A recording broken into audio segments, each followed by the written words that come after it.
ভিডিওটা ছিল কালকের, আমি পোস্ট করছি আজকে, কারণ এতটা আলসি লাগে কি বলবো। আর বাড়ির সবাই মিলে কাল ঘুরতে চলে গিয়েছিলাম। আর কোথায় গিয়েছিলাম সেটা যারা শিলিগুড়িতে জানো সেটা তো সবাই ভালো মতনই জানবে, এটা সূর্য সেন পার্ক, ওখানে ঘুরতে গিয়েছিলাম। আমি ঘুরতে যাই আর আমি একটু ভালো মতন ফটোও তুলতে পারি না ঘুরতে যাই, কারণ আমার দিদি গেছে ওখানটা। আর আমার দিদি এত ফটো তুলে কি বলবো, ওর সাথে আর কোনো জায়গায় যাবোই না ঘুরতে। তারপর ঘুরতে ঘুরতে ওখানে টয় ট্রেন যাচ্ছিলো, তো টয় ট্রেনটা ওখানে দাঁড়িয়ে দেখলাম। তো কিছুক্ষণ ঘোরার পর তারপরে আমরা ওখান থেকে বেরিয়ে গিয়েছিলাম। বেরিয়ে যাওয়ার পরে পাশে একটা আমার মামা বাড়ি আছে, ওখানে গেছিলাম। ওখানে গেলাম। ওখানে যেতে যেতে দেরি হয়ে গেছিলো। ওরা বলছিল যে তোরা তো কখন বলছিস আসবি, এখন লেট করে আসলি।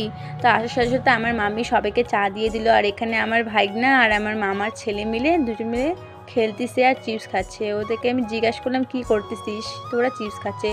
তারপর সিঙ্গারা আর মিষ্টি দিয়েছিলো খেতে, তো সেটাই খাই নেওয়ার পর আমার ভাগনাকে দেখো, কুত্তার সত্যি এত ভালো মতন খেলতেছে, কারণ কি কুকুরটা কিচ্ছু করে না, কিচ্ছু না, যেন ও কুকুরের সাথেই খেলে যাচ্ছে, কোনো কিছুই না, দেখো মনের সুখে।